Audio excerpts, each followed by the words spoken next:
So first, I want to say hello and welcome all of the EAFs who are joining us today from around the country and around the world. It's so nice to see familiar names in the chat function and some new and learn about some new faces. So I'm Kate Boyle Ramsdell from the class of '97. I'm the current president of the Williams Society of Alumni, and I am so glad that you've taken the time to join my conversation with Maud Mandel, the 18th president of Williams. So before we get started, just by way of context, I spent the last 16 months or so, like so many of you, trying to grapple with everything that was going on around us. And I've happened to spend about 2 decades since I graduated from Williams working in a secondary school and was part of the team that did the planning for COVID protocols and safety and making sure that our community could continue learning both virtually and on campus. And just trying to manage the trajectory of hundreds of young adults as they made their way through their adolescence and for some of them into college. And so I feel like I have a little bit of a window into some of the things that Maud and her senior staff, the students on campus and everybody who's supporting them, the faculty and the staff of Williams. And I'm amazed that Maud has a speck of energy left for us. She put on an amazing panel the other night about leading through times of difficulty with other EAFs. And she's also been through commencement and things continue to unfold on campus. Certainly she's not finished, but thank you, Maud, for joining. I'm so grateful that you're here with us. I think it probably, as we start the program, it goes without saying that this period in our lives, which you've led Williams through, the global pandemic, our national reckoning with racial justice being at the center of the last year, wrought pain and suffering that I hope none of us ever encounter again, though I know that some of the effects of all of this will be long lasting. I found it so impressive to watch you lead through this with compassion and authenticity, with a clear sense of direction, with flexibility and strength. And so I know that you always have the well-being of the Williams community in mind and at the center of all that you do and at the core of your decisions. And so from me personally, and I know from so many others, I'm grateful. We're going to spend the next hour looking back at the year that we've just faced in all of its complexity. And then we're going to spend a little bit of time together with Maud, I think, excitingly thinking about the next steps for the college, what the strategic plan is going to look like. And I think that gives us a lot of hope and optimism. So I just want to remind people before we dive in that you can use the chat space, as so many of you are, to engage with the community, to share your thoughts, to introduce yourself to the group. If you have questions for Maud, and we hope to address questions from the audience towards the end of the program, you can use the Q&A function at the bottom of your Zoom at any time. And if we're able to, we're going to incorporate those questions into our conversation. So with that, let's get started. It's my honor to be in this conversation with Maud Mandel, the 18th president of Williams. And thank you for joining. All right, Maud. Great to be here. Strategic planning in the calmest times is a huge undertaking for any institution, but excitingly, in their June meeting, the Board of Trustees has approved what you and your team and people on and off campus have contributed to over the last year or so to launch the strategic plan. So later, I'm looking forward to hearing about next steps, but maybe before we go there, I think a question that's been on a lot of people's minds and has probably been asked to you in some different fora this spring is, what is it about the last year that's really going to shape the way you're thinking about what makes for a Williams education, the best of its kind, I think, in the world, as you look into the college's future? Thank you. And before I answer the question, let me just thank everyone for coming and extend a really warm welcome. It obviously, we would always prefer to be together, and we look forward to times to do that. But I'm very appreciative that people are tuning in this way. And a lot of thanks to you, Kate, for everything that you've been doing for Williams and the board and beyond in this bicentennial year. It's been wonderful to partner with you. So, it's been quite a year, and as so many people know, and those of you who love the college have been following some of the ways in which COVID affected us and also the ways in which we were able to pull through. And it is worth saying here as we talk about the future, which is where we want to be focused, is just first to note with a shout out to the immense amount of work that it took from so many people across the college, all sectors of the college, the folks who work here, the folks who study here, and many of you who support the college to help us get through a challenging time. So it's important to start with gratitude. And actually, when I think about the future in COVID, one of my big takeaways is how, when we work together as a community, how much we can accomplish, and that is one of the lessons that I hope we can continue to marshal as we move going forward. Obviously, there are lots of ways in which I think I can speak to how COVID and its lessons will affect the college going forward, and other ways where I think we really don't know yet, and we must continue to think about it. So one example, of course, is the way in which the nature of work is changing all over the country and the globe, actually, in sort of a rapid fire evolution based on things we learned around flexible and remote possibilities. I think here at the college, we're quite committed to our in-person teaching model, and I don't see that specific shift happening in any dramatic way to the way we teach and educate our students. But there's no question that the modalities that were included and explored and developed throughout COVID will have an impact on pedagogy going forward, everything from flipped classrooms to and actually folks may not even know what a flipped classroom is, but that's where a faculty person presents the kind of content, the lecture, the substance in remote format, but then uses in-person time to do hands-on problem solving and working directly with students with their hands. If it's a lab-based course or discussions and other kinds of courses, use the in-person time for that. So that would be an example of the ways in which the modalities can affect us. You know, I've heard people joking about how there'll never be a snow day again. The modalities also in very modest ways can have an impact. But then there are other kinds of questions about college operations. So one of the things we noticed, for example, is the reduction in travel across the college had an impact on our ability to reach ambitious sustainability goals. It doesn't mean we'll never travel again, and indeed, I can't wait for all of you to come back. But I think that that reducing some of the travel, even by percentage points, will continue to have an impact on sustainability goals in really positive ways. So that's, you know, that is an example of the ways in which things we've learned will continue to inform. And then a third, I think, but very important area that I don't yet know quite what the impact will be is really the way in which flexible work arrangements have started to affect non-academic modes of operation and doing business. And there, I think, you know, we're really trying to adopt a thoughtful approach to working our way through figuring out what the impact will be. But it's been interesting. Nobody really wanted to leave campus when it was time to go remote. And then when we announced it was time to come back to campus, there were many, not all, but many people who said, well, you know, flexible work schedules really work much better for me. And isn't the college thinking about making that permanent? And I understand that question. Higher ed in general is different than other modes of work, but not entirely so. And so we want to be thoughtful about how these tremendous seismic sort of and very sudden changes to the way we do business might affect us going forward, and just to take a step to think about that carefully and thoughtfully before we make any permanent changes. So these are all things that we are doing, and that is, I think, you know, in the discussion period, we can talk about other things, but some of the high level areas that I can mention. In the few minutes that we have before we welcome some guests, do you have any sense of what students would say about what's really worked for them and what pieces of Williams they're really excited to come back to? Yeah, I mean, I think students, what I've heard from students over and over and over is they really appreciated when classes were in person.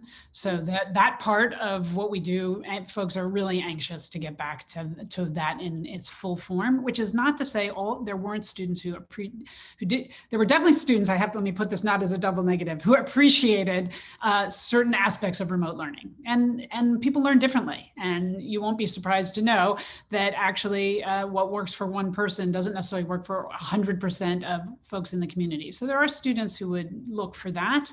I think more remote options going forward, but for the most part, what I've heard is an anxiousness to return, and particularly to the parts of the college that aren't in the classroom too. The full athletic program, we were able to bring some of it back online by the end of the spring semester, but certainly going back to full competition, in-person a cappella concerts and club activities and the like. I think everybody is really excited for that, and they really missed it. On the other hand, and I'll use my remaining minute to say that there were some upsides. Across higher ed, we noticed this, and we saw it at Williams too, to being just slightly less scheduled, lightly less pressured, and that actually reduced in some way mental health stress, particularly early on, and helped people navigate what was a very challenging period for lots of young people. So the cutting back of activities was forced. We have very high achieving students here. I have no doubt, given the opportunity and even sort of conscious desires, there's a hope to get back to that. And yet, I at least want to continue messaging out. Let's remember that there were some upsides to work-life balance for students, faculty, and staff, and we want to keep remembering that as we go forward as well. No, I think that's right. And I think that will be difficult, that will be challenging, but we need to think about it. Yeah. Okay, we're going to pause our program for just a second, our conversation, to welcome two very important guests into our call. We have the honor, because this is a reunion weekend, to be thinking about the volunteer group who have been, in some ways, the sort of most impactful, the heaviest lifters for the college. And so before we turn back to more sort of questions and discussions about the strategic planning process, we are going to welcome two guests. We are at the midpoint of what's a year-long celebration of the Bicentennial of the Society of Alumni. So right now, the co-chairs of that effort, Arup Mukherjee from the class of 2009 and Laura Moberg-Lavoie from the class of 99, are going to join us. So if we could all give a warm welcome, even virtually, to our distinguished guests. I'm going to turn it over to Maud for a minute. Yes, thank you, and welcome Laura and Arup. As Kate mentioned, we have some reunion business to attend to. As you're likely aware, one of the things we do at Reunion is give awards honoring alumni, and that's why we've invited you here today. And there's something I would like to read to you as part of that tradition. Picture, if you will, two Williams alumni. On the surface, they are like many in our family, passionate about the college, committed to playing an active role in building community amongst alumni and being caring stewards of their fellow EIFs. They walk their volunteer paths in parallel without crossing on their journeys as they serve as class leaders, reunion chairs, members of the executive committee of the Society of Alumni, and in many other roles. To this point, we could be describing any number of dedicated and loyal Williams volunteers, but something will elevate their service to rarefied air. And in the summer of 2018, both are invited to serve as co-chairs of the Bicentennial of the Society of Alumni, a milestone 3 years off in the distance, but in need of planning and execution. They say yes. They do not know each other. Soon, they will know each other better than any other alum they've ever met. And what transpires will become the stuff of legend, building a volunteer team to lead, shaping plans for the year-long bicentennial celebration, only to scrap Plan A and create Plan B and C in the face of the pandemic and our nation's racial justice reckoning. Hundreds and hundreds of hours were spent with each other, fellow volunteers, and college staff, all in an effort to make the most that the opportunity affords and requires. They do not disappoint. Far from it, they grasp the moment and build a suite of offerings and programs worthy of the Bicentennial, while fulfilling a collective goal for our alumni community to celebrate, to grapple, to give thanks, and to reflect. It is now time for Williams to reflect on all these two alumni have given their college and fellow alumni. The Rogerson Cup is the college's highest award for alumni service. Given by the family and friends of Jimmy Rogerson, class of 1892, the cup symbolizes outstanding loyalty, achievement, and service in the name of Williams.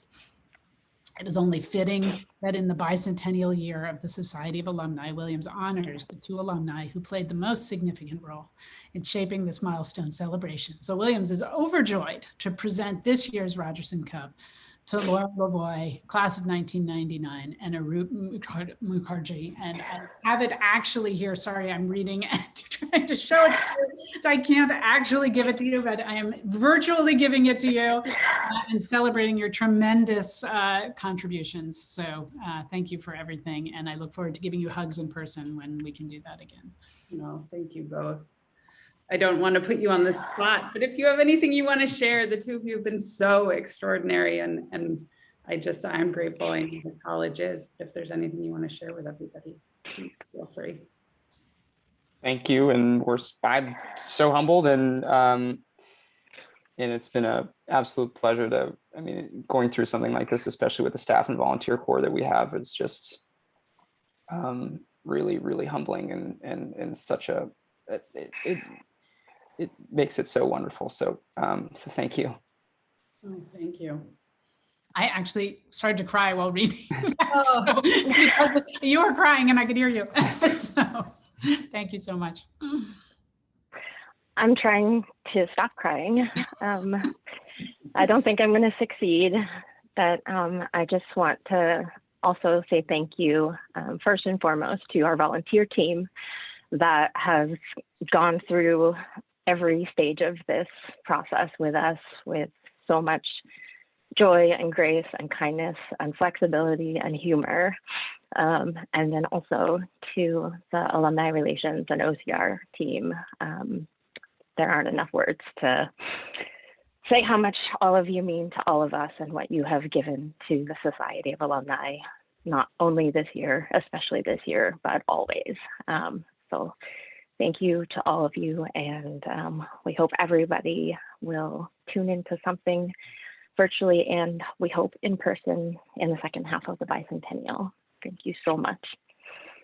Thank you both.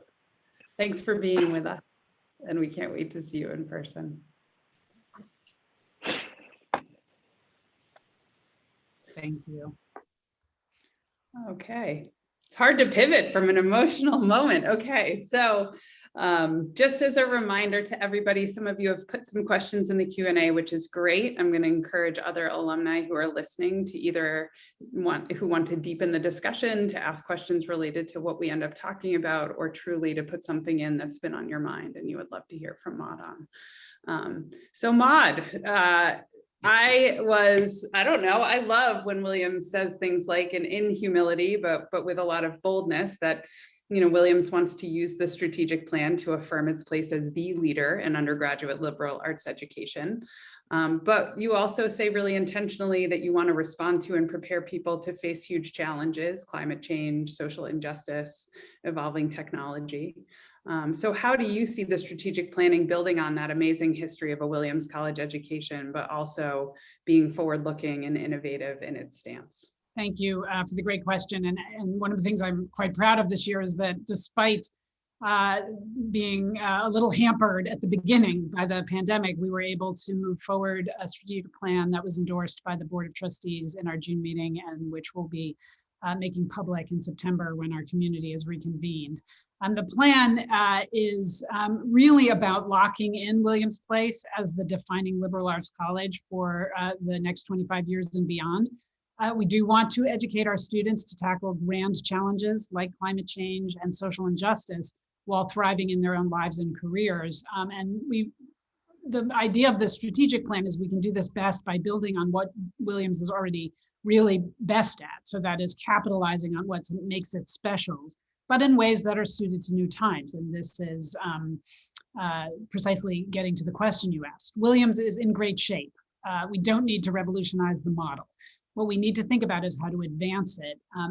And I think of this as updating a classic recipe by adjusting some of the essential ingredients. So expectations of a college are always evolving. We eliminated fraternities, we introduced JAs, we went co-ed, we went need blind, we committed to diversifying our community, and many, many other changes in our curriculum in all kinds of ways. while keeping core that a great liberal arts education is rooted in the connection between the teacher and the student. So the plan asks, how do we continue to excel at that mission for a new future, evolve with the future while keeping that core liberal arts commitment and faculty-student bond in place? How do we do that? The plan, I think, thinks comprehensively about how we can help students learn during every aspect of their time with us. So we are focused on academics, of course, first and foremost, but also to interpersonal interactions, to summer programming, to winter study classes, to life on the field, to life in performance spaces. And we do this then by investing in areas of emerging strength, like the arts or global education or data science and science and technology studies, which are subject matters and methods that are especially well matched to our times. The result, I think, is you can think about a year-round education. And this is one of the things that I think is different in this plan. That is, we're not planning to extend the semester into the summer, but really does think about using all the time available to us with students over 4 years. And that focuses on creating well-rounded people while providing them, obviously, with subject knowledge that will teach them creativity, problem solving, research skills, analytic and communication skills, leadership, teamwork, and a sense of responsibility for our world and the fellow humans who live in it.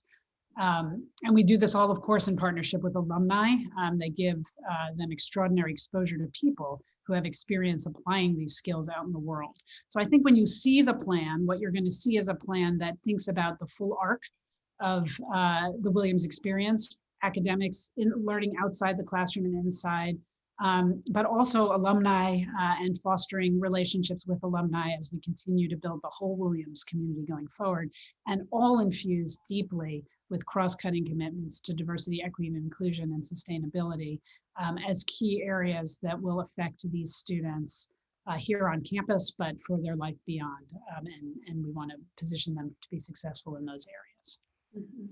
You just mentioned the cross-cutting commitments of the strategic plan and name them as diversity, equity, inclusion, and access, and then also climate justice. And so if they're going to be the sort of key anchors of the work ahead, would you mind sharing some specific examples of how that's going to manifest? And yeah, maybe talk about I would love to do that. And let me start at the 35,000 foot level and then give some examples.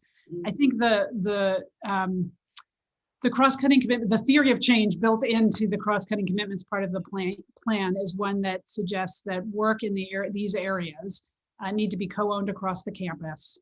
No one office or one vice president or set of staff can really be charged with ensuring that the campus is fully accessible and inclusive or sustainable. That this work really has to be co-owned across the campus. So a lot of the plan, there are sections in the strategic plan that focus on these two areas, but also every sub area, whether it's access and portability, whether it's a focus on undergraduate learning inside the classroom or outside the classroom, faculty and staff development, et cetera, is really infused with these goals and helping to think about how to wind them through the whole institution. So that's a really high level answer.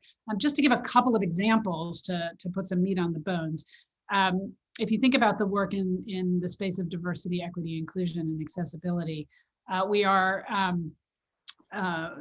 launching already, actually have launched a major renovation of the Davis Center, which is both a focus on building, on the infrastructure of the building, but also on people and programs.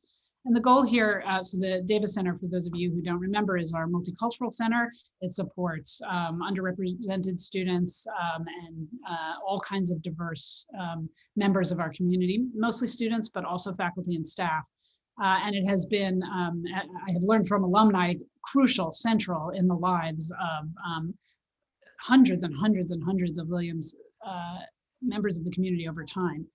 It is well loved, but as an external structure, the building requires the kind of investment that we put into the areas of the campus that we have, say, around the Science Center, which has gotten the kind of focus of our core commitments around educating.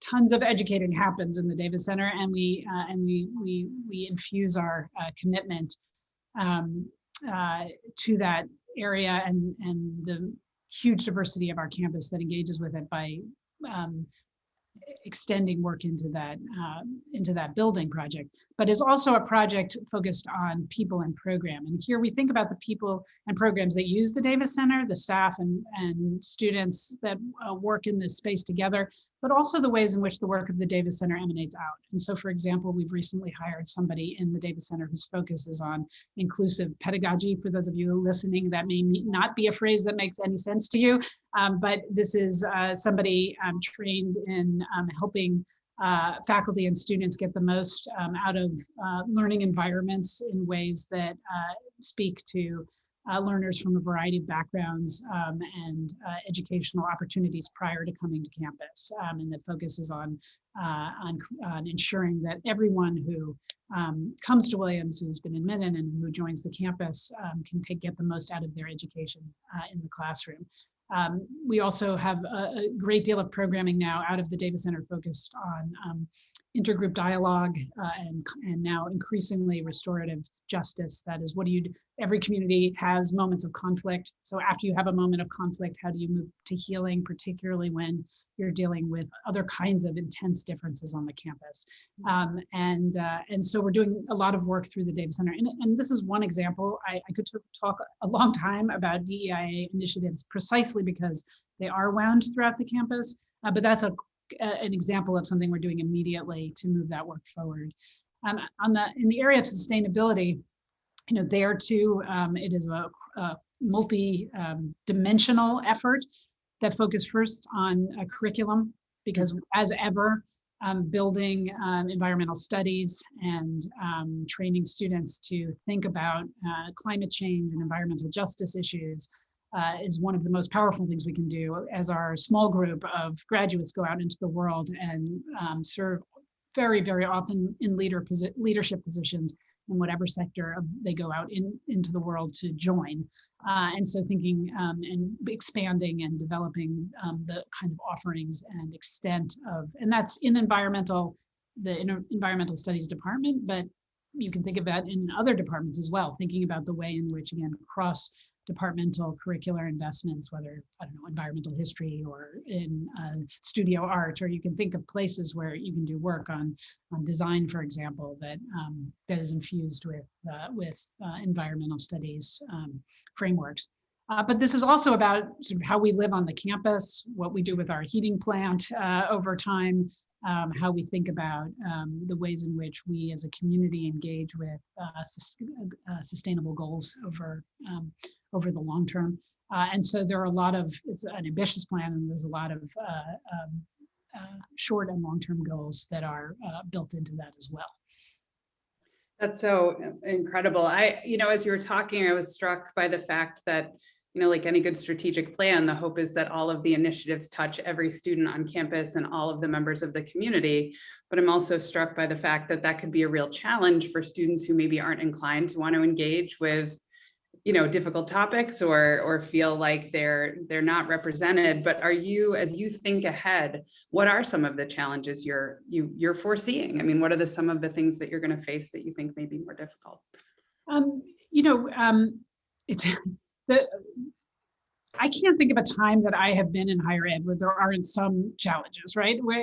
And that is in part because we bring together people at this formative moment of their personal development and educational development, and they're grappling with who they want to be when they grow up and just figuring out what that is. And they're so alive with possibility and questions, but they're in this key moment of transition in a world, and this is to get to your question, where they are members of a broader society, right?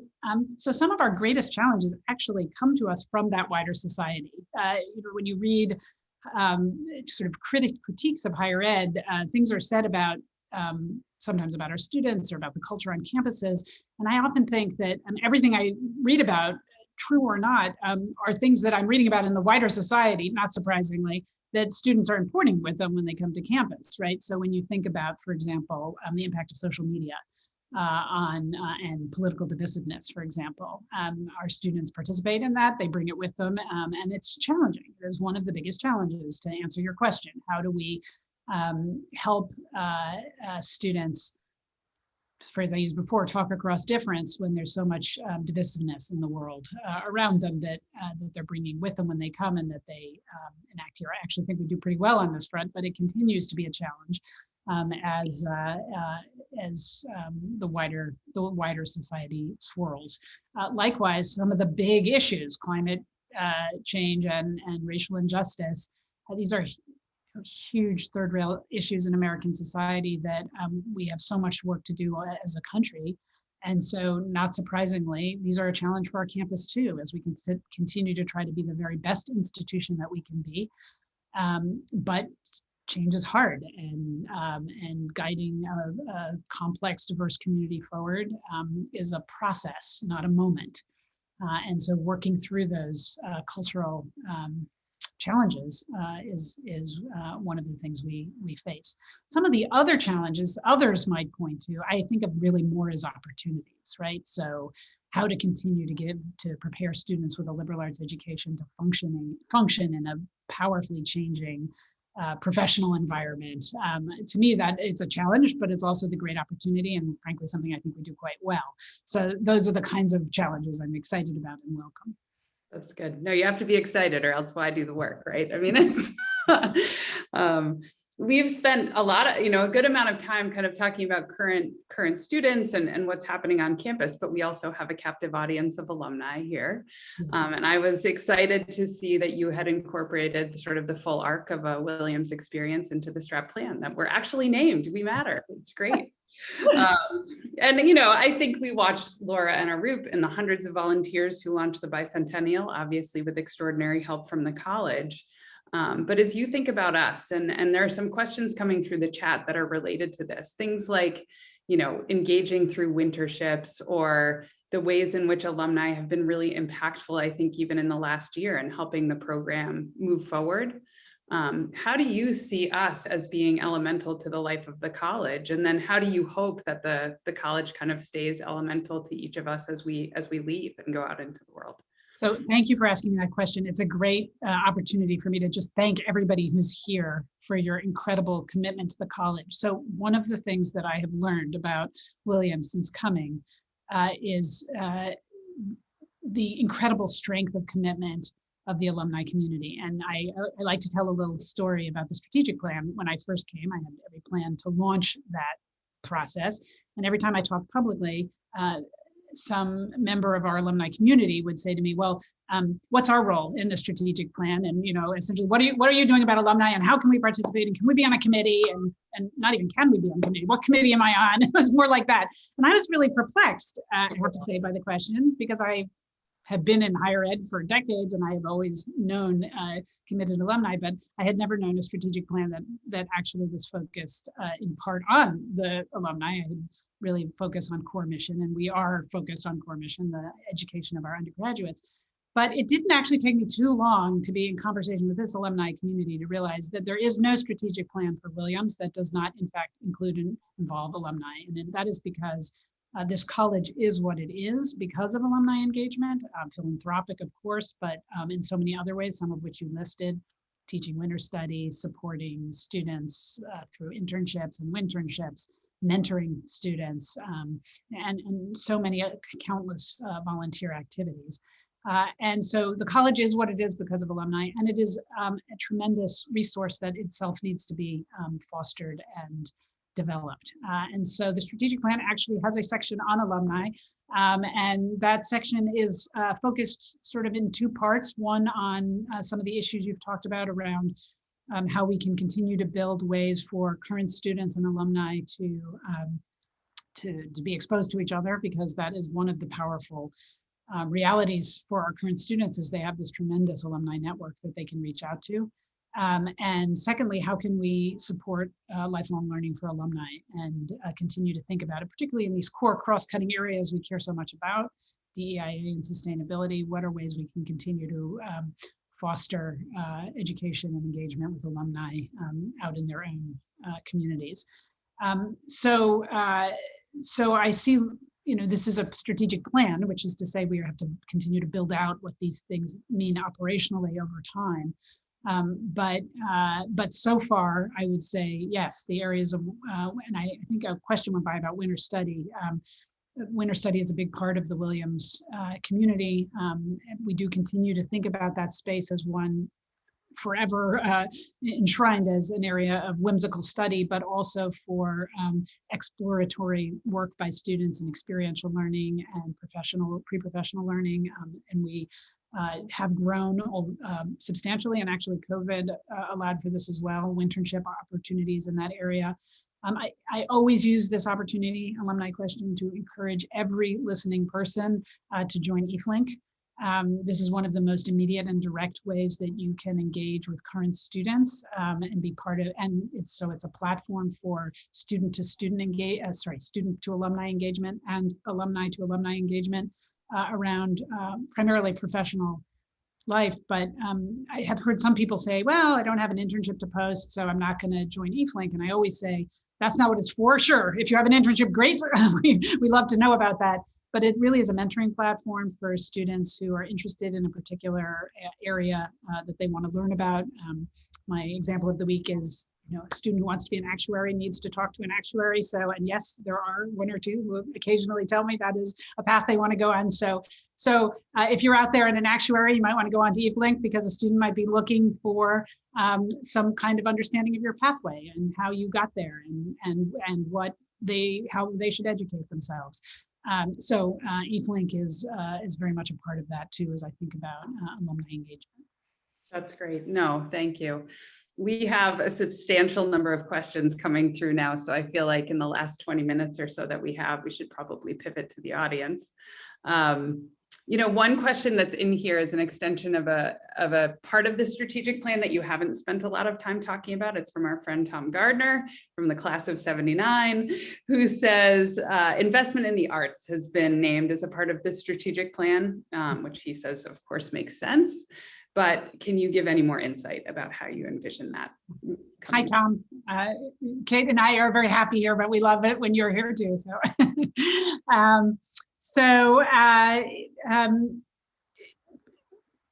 the plan breaks into multiple sections, and there is a section that is focused really on academic initiatives. And that section talks about 3 different areas. One of the key areas is the arts at Williams. And the arts at Williams, as many of you know, is an area of strength for the college. We have a very famous our 2 small but mighty graduate programs. The grad art program has had a huge impact on the curatorial world outside of the Northern Berkshires. And we have many, many talented faculty in the performing and creative arts.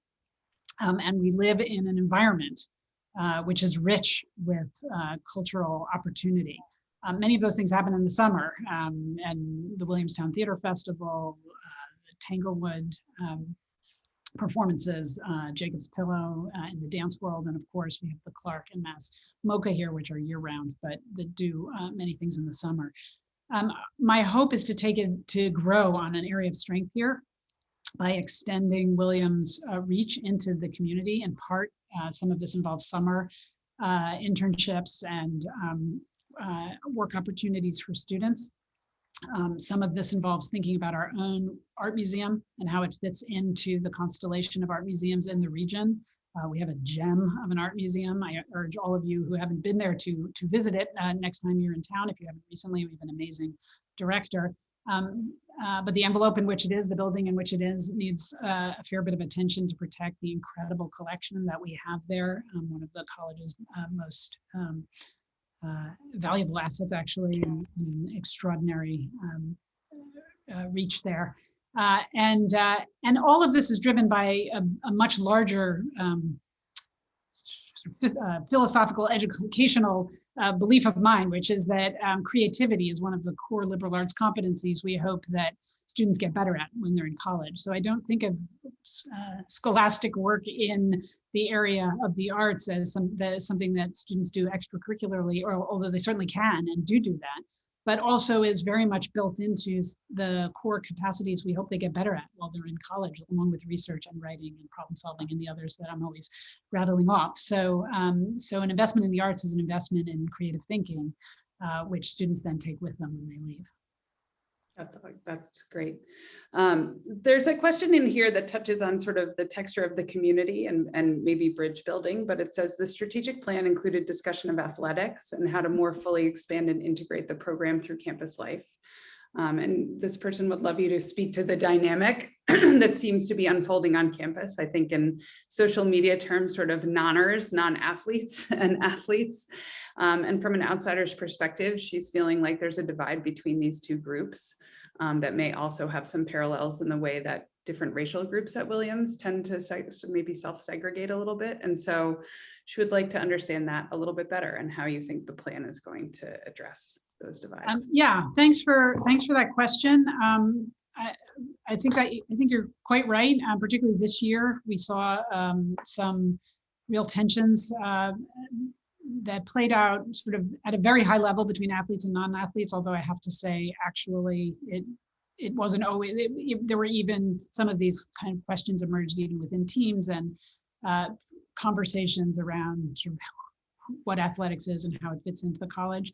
40% of Williams' student body are varsity athletes. The athletic program is just central to the Williams sense of itself and who it is in our student population.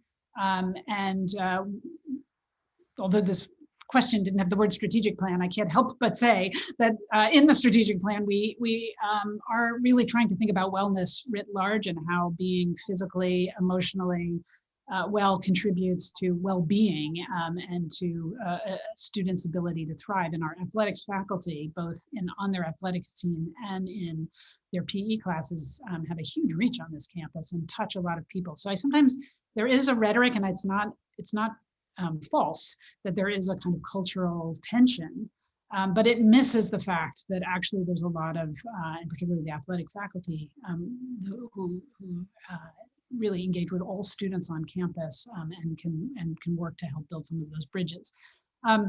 My sense when I got here, people talked about this to me even before I was formally president. In the months I was visiting just before, I heard already about the athlete, non-athlete divide. I've heard from alumni, some of you tell me, gee, that really wasn't a thing when I was here. And then I've heard others say, no, that was a really big deal. So my sense is it sort of has waxed and waned over time. I don't see it as a new problem. But I do think it's one that has been exacerbated by some of the class discussions around class and race on campus. The good news is we have really, really great faculty and staff in athletics, but also in the Davis Center and in other arenas on campus that are partnering together to think about how to build programs that address some of these issues. The athletics faculty has been terrific working with individuals in the Davis Center and using some of those programs that I mentioned at the beginning. And we absolutely, I think, and in particular this fall when we come back, need to do some programming and thinking around this because of some of the tensions that emerged that reemerged this spring. That's good. I'm going to try to synthesize a couple of questions that have come through that I think we can relate to response to the pandemic. There's one about admissions and then one about program. And then there's another one sort of thinking more about the schedule going forward and kind of impact on students. So the first question is about whether or not test optional policies are going to continue for the college, at least through the class of 2026. So that's an easy one, yes. Good. My usual loquacious one answer. Next year, we will continue test optional. Beyond that, we haven't made any decisions. So actually, you said the class of 23, right? So 1 year, yeah. And then after that, it's a question, and it's a real question. It really just we really haven't even sat down to have that conversation yet. So we're at the moment a year at a time. Yeah, and I'll be excited and interested to see what happens with this and how colleges analyze the impact of it on their students and their both intake and then experience at the college.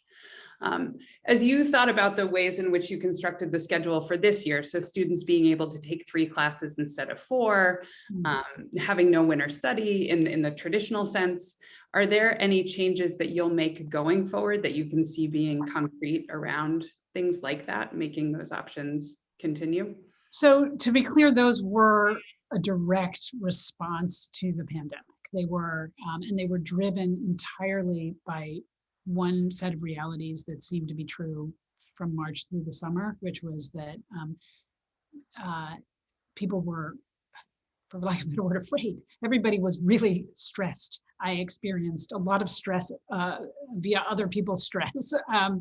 And so very quickly, my watchword became flexibility, and as much as I could to try to make people's lives easier in a moment when it was going to be challenging. And that was true for faculty and staff and students. Just what could we do to make Williams a rich educational experience while simultaneously just not adding to the intense stress that folks were under. What that meant for faculty was that we gave them the option to teach in person or remote with no, you simply could do that if you needed to because your kids were out of school or you were in a certain age bracket or frankly, you just were really uncomfortable. And about 50% opted to do that. For students, it meant giving a wide berth. You could take a gap year if you wanted to. Some of our peers limited number of gap year students, largely for financial reasons. We were in a fortunate position not to have to do that. So we let anybody who wanted to take a gap year, that is incoming first year students, take a gap year. And so we had far many more than our peers did. And we eased some of the educational requirements that you mentioned in your question. Those were meant to be one-year moves. And so all of those ended in a sense without discussion. That would have required a faculty member to bring to the faculty a debate. The only area of curricular manipulation that moved forward for a brief period is for the incoming class in the first semester, some options around pass-fail. We really extended our pass-fail very liberally. Most of that has gone away. But for the first semester, some of that will continue. And I wouldn't be surprised if a faculty member brought a motion to the faculty to extend that in certain ways further. Faculty have very mixed feelings about that. And so like all curricular issues, I'm sure there'll be a lot of debate, a lot of strong points of view. But I don't see significant shifts to the curriculum of the kind that I'm talking about directly out of the pandemic. We all learn things, and that I think will come out through the standard committee curricular evaluations going forward. Yeah, no, that's great. And then the last piece of this thread, it's more fiscal. How will the pandemic and the response to the pandemic impact on the fiscal barriers to a Williams education in the coming decade? I mean, are there any tails to this for the college? Yes, although not necessarily in all of the predictable ways we expected. There's no question the pandemic had a tremendous impact on families, but as you know from reading the newspaper, it wasn't even, it never is, of course. Who was affected and how they were affected varied by profession and region in the country and sort of moment in the experience. But we did and will continue, I think, to see in financial aid applications a hit, and that won't be much like in 2008. I don't think that's a single year event. That's something that will continue to have a tail, to use that word, going forward over time. As people listening may know, we did cut tuition for last year, and that was directly correlated both to the impact we knew that families were experiencing, A, and B, the knowledge that we were dramatically, and this relates to the last question, reducing offerings, winter study, athletics, all kinds of things. We are reverting to normal tuition for the year going forward, but that has an impact on the college as well, of course, just that even that 1 year decision, it was by all means, I believe, the right decision, but something we will obviously continue to adjust financially to as we move forward. You know, I think one of the things you'll see when you look at the plan, those of you who are listening, you'll see we have a real interest in middle income families and continuing to think about how best to support them. And some of that has to do with a very weedy explanation I can't really do here, but around how we think about the way in which we calculate certain parts of the financial aid package. And some of that I do expect to have been affected for families by the COVID pandemic. Mm-hmm. Just a few more. One graduate's very curious about the futures of places like Mount Hope and Elm Tree, and then also the possibility of an independent Williams Club coming back to New York. I have to say neither of the, so the strategic plan is really at the 35,000 foot level. It's not operational. So it doesn't really move into that level of planning yet. I have to say there have not been active conversations. I'll just have to be honest. I presume I'm disappointing the person who asked the question, but about opening a separate Williams Club again in New York or anywhere else. And the conversations about Mount Hope, et cetera, are perennial.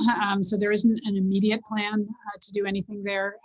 But I expect it to continue to circulate through. We are doing a massive, one of the initiatives is a campus framing exercise that is we came out of the strategic plan thinking a lot about space and wanting to have a kind of master plan for thinking about how we deal with Williams' long-term building projects, so we know what we're doing and why we're doing it, and we can explain it to people going forward, and what the changes will be, because Williams has done some amazing physical transformations over the last few years. But one of the things I heard when I got here was some concern that people didn't really know why we did what we did. Not that there was, and sometimes there would be particular feedback to one project or another, but it also didn't seem to add up to something necessarily. I'm not saying it didn't in the minds of the people who were creating it, but in the way it was being communicated. So we're trying through this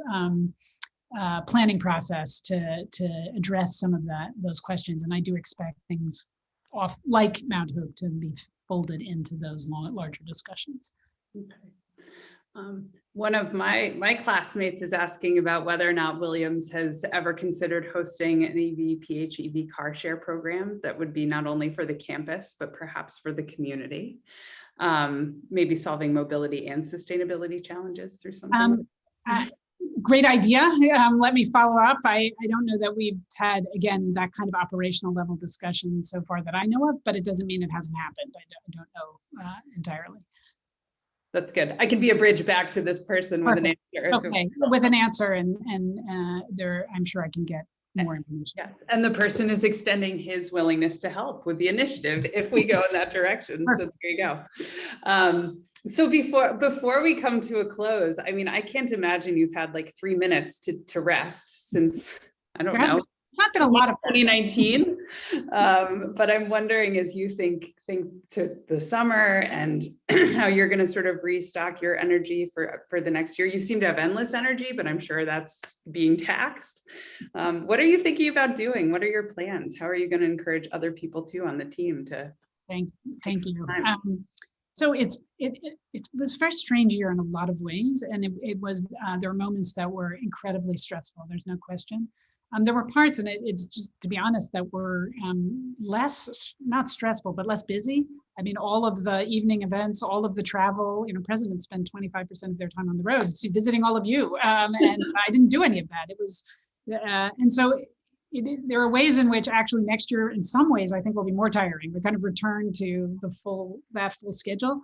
But it was a very intense year. There's just no question that it's not so much actually that there's always challenging issues in Hopkins Hall every day. It feels like there's a challenging issue when you're managing a team and a community of local thousands and then an extended family of tens of thousands.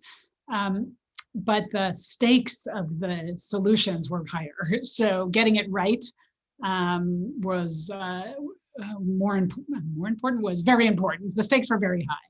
And that was stressful. And it is true that last summer, there was no summer. For any of you, I'm sure, certainly here, there was no summer.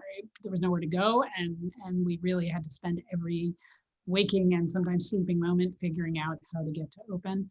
We were able to do some breaks in the year, but it's really important to me that the people who work for Williams, faculty who spent all of last summer redesigning their courses from the ground up, and who couldn't engage in any of their research really for much of this year, many of them, not all, but many, and staff who had to operationally transform the college also from the ground up.